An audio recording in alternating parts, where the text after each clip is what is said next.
pleasure of introducing to you our next speaker. Council member Daneek Miller is a trade unionist.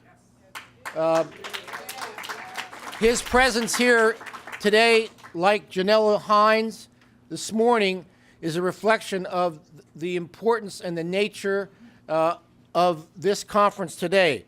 Daneek, as many of you know, or maybe all of you know now, is a member of the New York City Council representing the 27th District, City Council District, which I think is in Southeast Queens. Is that correct, sir? Okay. Councilmember Miller is chair of the Committee on Civil Service and Labor, chair of the Labor Committee and Civil Service, former co-chair of the NTA Labor Coalition, and former president of Amalgamated Transit Union Local 1056. It's my pleasure to introduce Daneek Miller.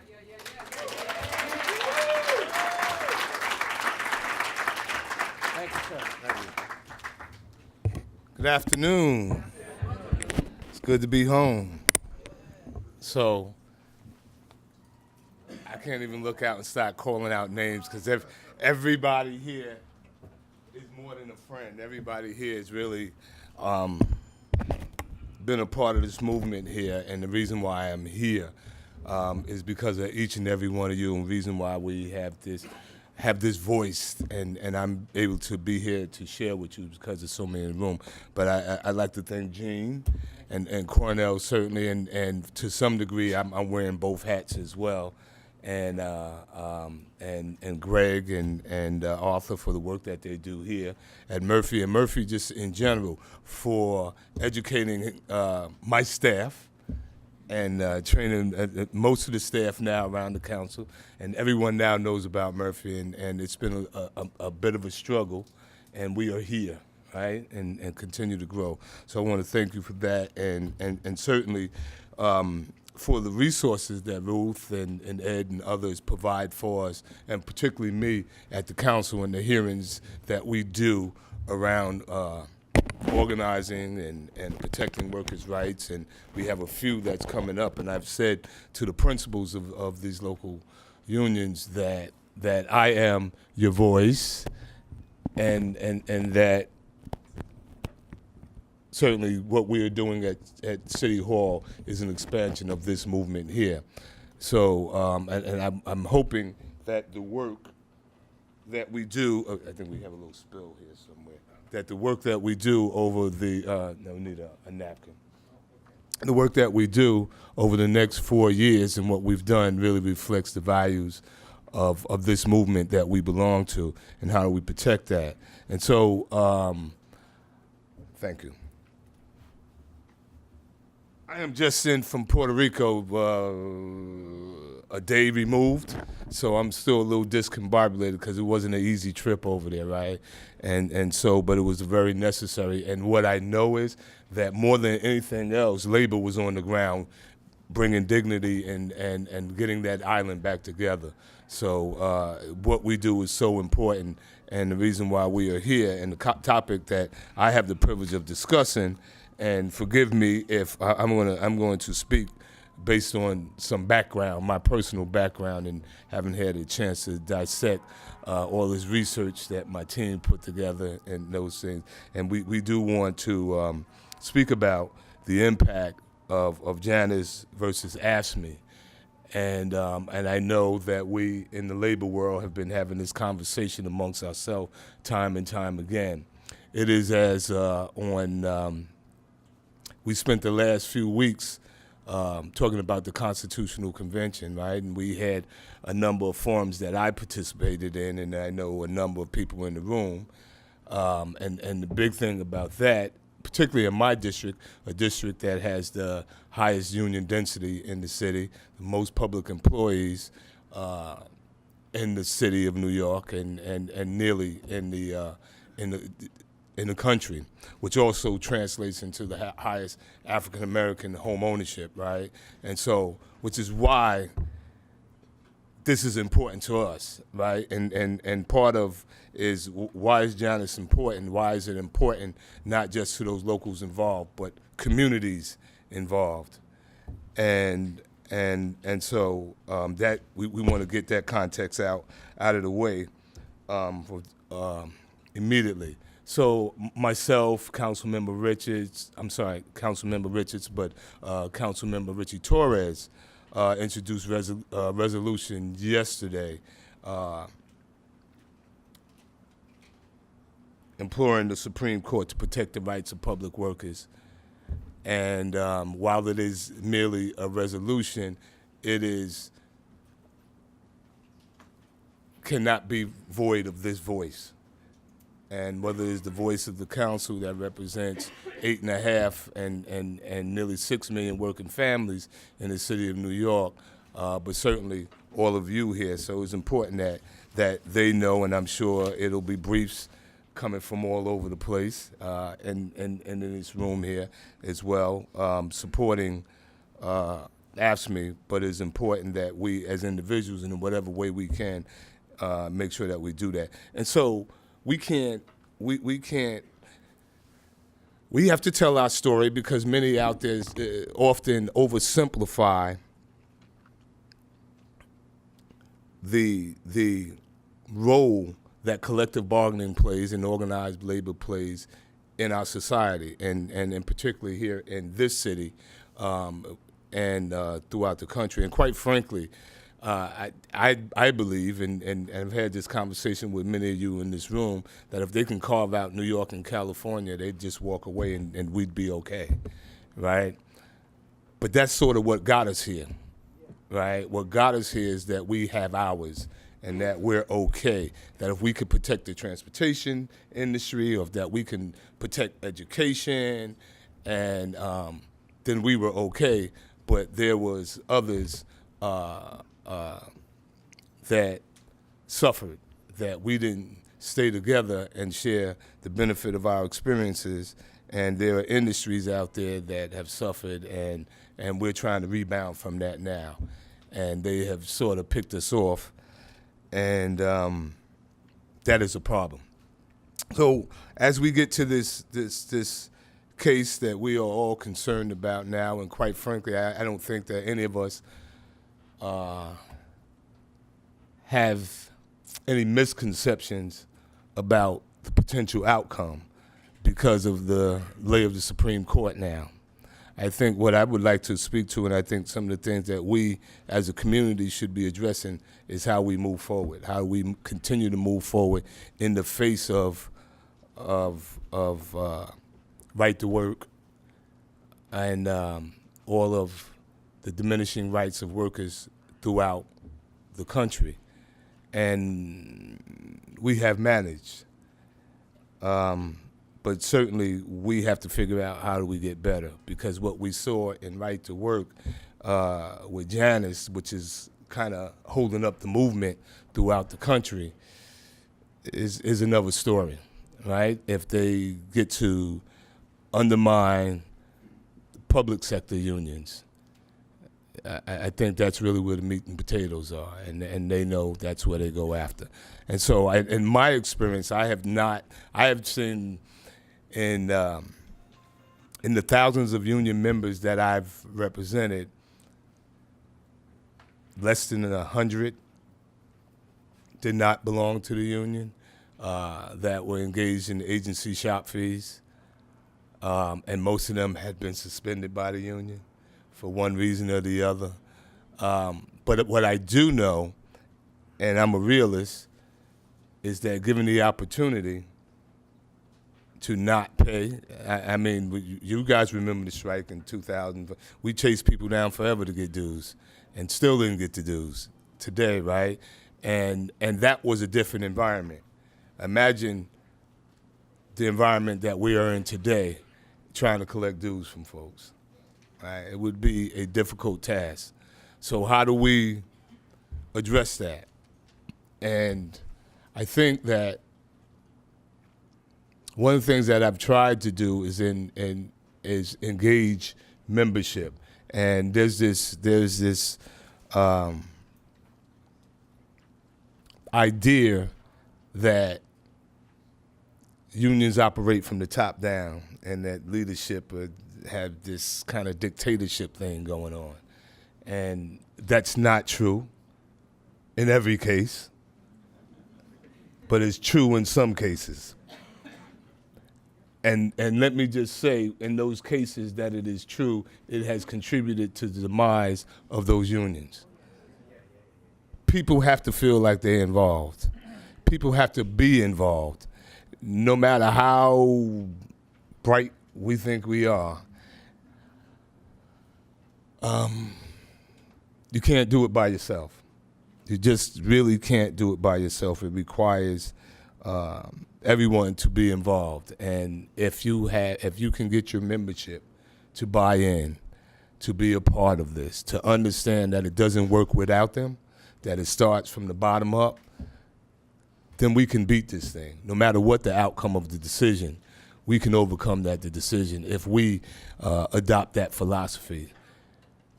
And at the end of this conversation, what I would hope would happen, that we would have that conversation about how we do that. How do we continue to protect ourselves, not only protect what we have, but how do we continue to grow this movement? And people are very much concerned on the other side about this movement that we have, and so we've seen it, and we've seen the impact of Right to Work in a very, very short period of time, and it's spreading. We never thought somewhere like Wisconsin or somewhere like Michigan would ever become Right to Work, right? And it's happening state by state right next door to you. And the fact of the matter is, when it happens, it has dire consequences. We've seen the diminishment of wages. We've seen the diminishment of membership. And so we have to have a plan to address those things. Certainly, so here's the reality of being a business agent. Can't operate without funds, right? You have to protect those funds and those resources. And people have to understand that as well. People have to understand the value of the benefits that come with it. It's not just the obvious in the healthcare and so forth, but what we all provide, workplace safety, the workplace environment that only happens because of the work that you put in. And some of the work that we're doing now, as I look over and I see my buddy Joel over there, is not just for now. It is how do you keep generations safe? And that requires time, it requires energy, and it requires resources, right? And if you're not getting the dues, then that can't happen. And none of us, I think, want to work in the industries that we are in without those basic protections. And I will tell you, whether you're in the school, you're behind the wheel of a bus or a train, or it gets dangerous out there. We lost 42 construction workers in the last year and a half, right? And we debated for the last 6 months whether no one debated the fact that those workers needed additional training, but debated who was going to pay for it. Who's going to pay $150 to $250 to save the life of workers? That's a ridiculous conversation. Quite frankly, if you're worried about that, then you shouldn't be in the business. And that doesn't matter who it is. Right? And so those are the things that we have to be able to do for the membership, that you have to do for workers. And if we can't do it, the other side is not going to do it, right? But also what this does is it takes away your ability to collectively bargain those things, because if you're not researching, if you're not understanding the intricacies of your industry, then you don't know what to ask for. You don't know what to look for. And all of these things take resources. And so I think the other side knows what they're doing when they go after this. So, again, I want to be a realist about potentially what could happen if the decision is not a favorable decision. Imagine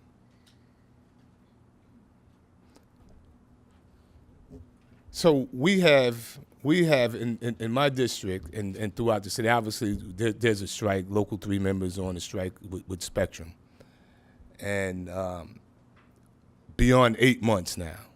And that is absolutely ridiculous. And I saw the first commercial, actual full commercial on television this morning from the union side.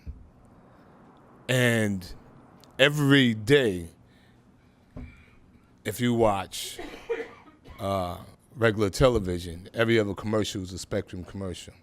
So much so that they're giving you the impression that it's business as usual, everything's okay, we're better than ever. We don't know anything about a strike. And it kind of takes money to get your narrative out there. And basically what they said is that they're taking away their rights, they're taking away what they have collectively bargained and diminishing their medical benefits, their pensions. They want to turn the pensions and the 401ks and other annuities.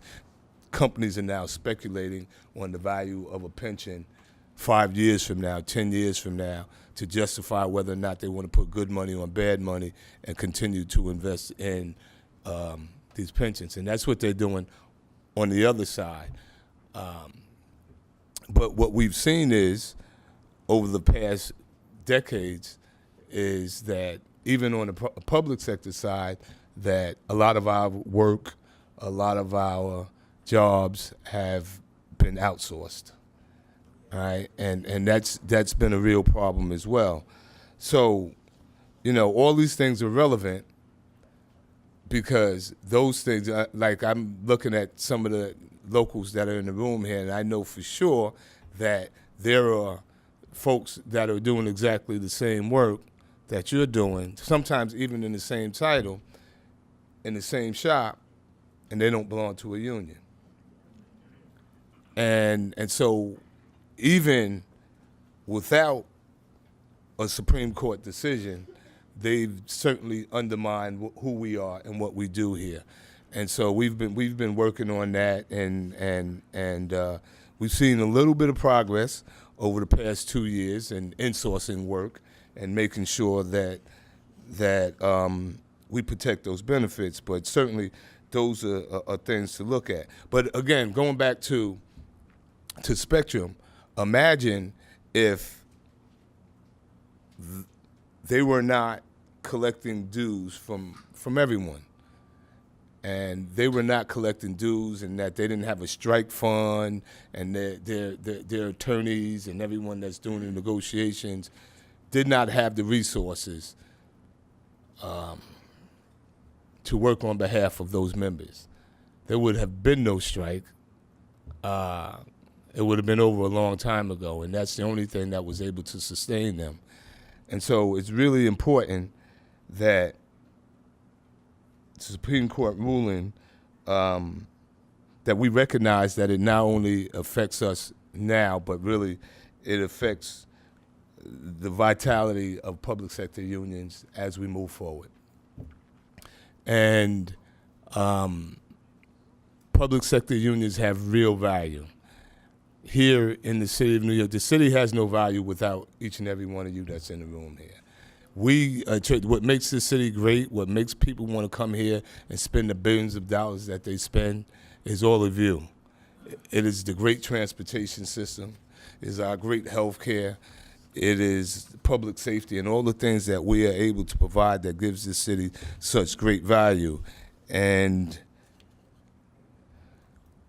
we have to ensure that we continue to do that. How do we do that? In the face of an unfavorable decision, which would continue to embolden the conservatives and other right-wing ideologues who pursue other legal challenges. We've seen it. We dodged the bullet. And now we're dealing with this. But how do we not just get past this, but protect ourselves? And I think that is a conversation that I hope that we can have outside of this this particular case here? How do we not find ourselves in this position that the future of the labor movement is being decided in the Supreme Court or any other court?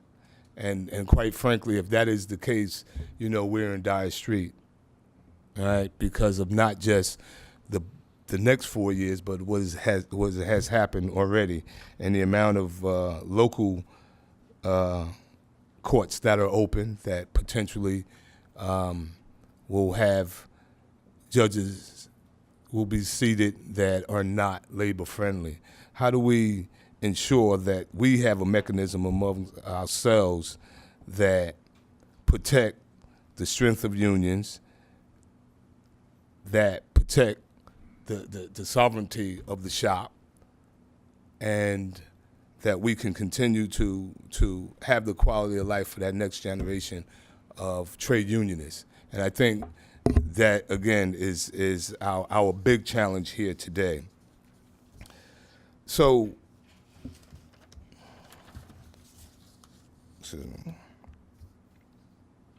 in the face of this decision,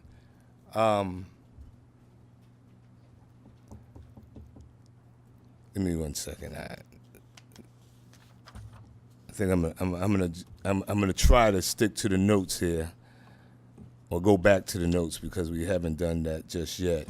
But we want to talk about, again, the impact of that and the fair share. Does anybody, and it's not just that interactive part yet, but you know, there's a reality that if folks were not required to be a part of these local unions,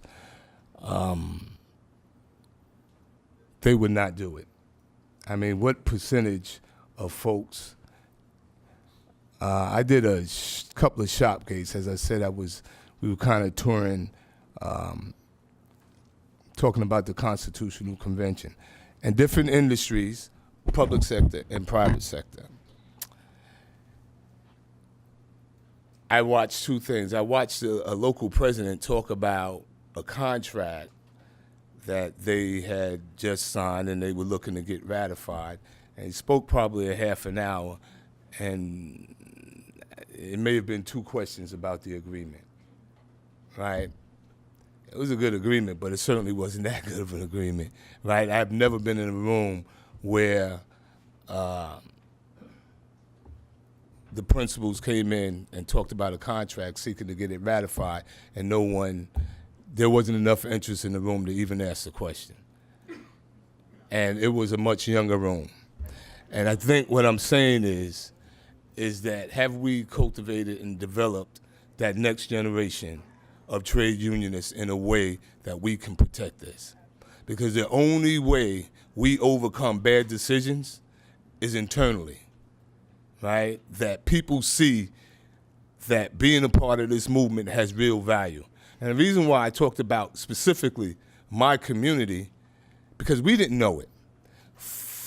Back in 2013, when we ran for the first time, and everybody in here was a part of that, right? Because I thought that I had the greatest job in the world, being a union president, a business agent, and many folks in this room said that we didn't have a voice at City Hall, and there's a seat open, you do it. And I didn't want to do it, but it had to happen, right? And so now we are here. But in that process, what we learned is 1 out of 5 households was a union household, right? And that made it easy. That made it really easy. And so much so that now when I go into the store, the supermarket, the Home Depot, whatever, people identify themselves through their union affiliation. Councilman 32BJ, Councilman DC 37, Councilman 1180, right?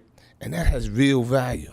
And the reason why I talked about that and the wealth that we have generated through home ownership, the highest African-American home ownership in the country, is because of this movement. How do we protect this movement, right? How do we ensure that that next generation has this opportunity that we've had, right? And that's what we have to, that's what this is about. Irregardless of the courts and any decision that happened, we would already be in trouble. And if we don't recognize that, we got a problem. I'm telling you, there is not, like, all of us have been in rooms when we were trying to get contracts ratified, and those meetings probably last 5 hours with the same questions over and over, and these things happening, and for someone to sit there, and it had to be 100 people in the room, and they didn't get 2 or 3 good questions on depth. They just don't care. They think all this happens by accident or chance, or the authority or the agency or the city of New York gives them everything that they have.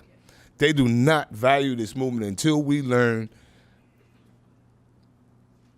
learn that what they have is by virtue of this local unions. They will not fight. Then we will be in trouble. So we have to learn to build from the bottom up. Engage our young people. Train that next generation, which is what Cornell and Murphy is doing so well. But it has to start on the shop floor. It really has to start on the shop floor, or we are in a great deal of trouble, because I think after JANUS, we're going to see many more of these potential decisions that could potentially impact us in a very devastating way. But I know that we have the tools and the resources right here in this room to make it happen. We just have to kind of put our heads together, stick together, and do it. As I said, I just left Puerto Rico, and the majority of the work that is being done are being done by union workers from New York City and throughout the country. So I'm just going to close by thanking everybody for coming. This is I was kind of more expecting a panel discussion, but this is okay because I can take advantage of this opportunity and do this all the time. So I want to thank you. I look forward to working with you for 4 more years. And so let me tell you about this movement. Let me just say one thing about this movement. This last general election was the lowest voter turnout in decades, right? In nearly 50 years. And you know what? In the 27th district that I represent, which is the most densely populated union district in this city, had the highest voter turnout ever. That's who we are. That's who we are. That is who our voice is. And unless we exercise that voice, we will continue to be challenged in the way that we're being challenged. So let's stick together. And please use me. Please know that the Council and Committee on Civil Service and Labor works for you. And we have a hearing coming up next month that we're going to be involved in together. And so I'm really excited about that. Thank you for the opportunity to be here and allow me to be back home. Thank you.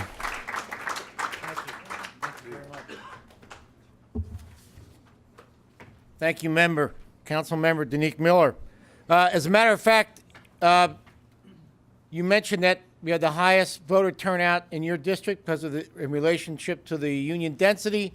That's a key reason why, as we learned this morning, there's an orchestrated campaign to destroy the labor movement, because people who are in labor families vote at a higher percentage rate than people who are not.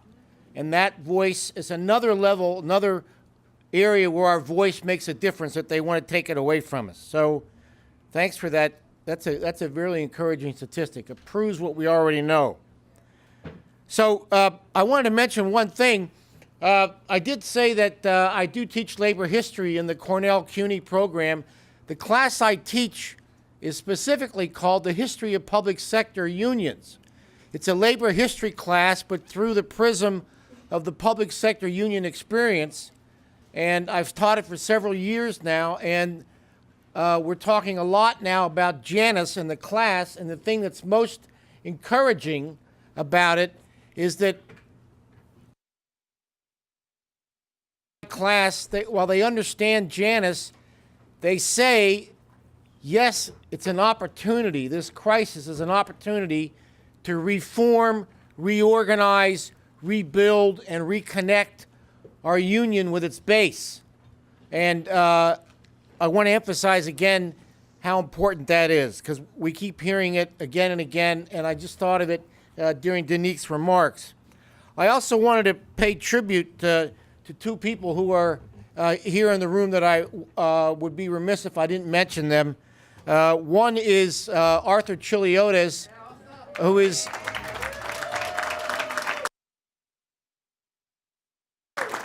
he's the president of Communication Workers of America, Local 1180, which is a public sector union here in New York, and he chairs the advisory board for the Murphy Labor Center.